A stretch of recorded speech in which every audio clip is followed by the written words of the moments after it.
نادر شاہ کو دہلی آئے چند ہی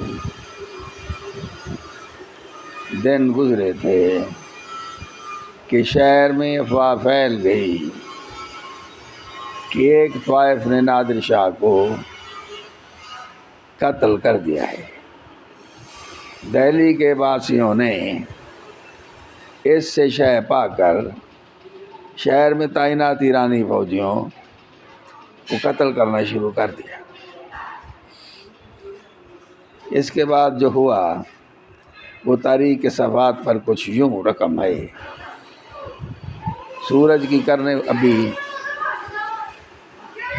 ابھی مشرقی افق سے نمودار ہوئی تھی کہ نادر شاہ درانی اپنے گھوڑے پر سوار لال قلعے سے نکل آیا۔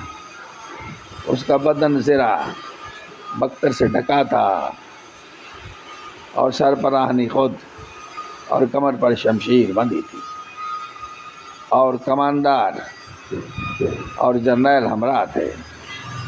اس کا رخ نصف میل دور چاندنی چوک میں واقع روشن الدولہ مسجد کی جانب تھا۔ مسجد کے اس بلند صحن میں کھڑے ہو کر اس نے تلوار نیام سے نکال لی۔ یہ اس کی سپاہ کے لیے اشارہ تھا۔ صبح کے 9 بجے قتل عام شروع ہوا۔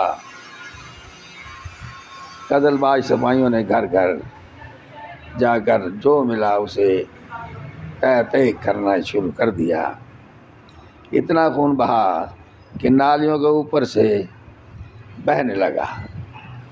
لاہوری دروازہ، فیض بازار، کاہلی دروازہ، اجمیری دروازہ، حوض قاضی اور جوہری بازار کے گنجان علاقے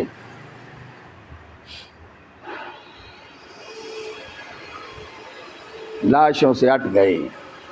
ہزاروں عورتوں کا ریپ کیا گیا۔ سینکڑوں نے کنوؤں میں گر کر خودکشی کی۔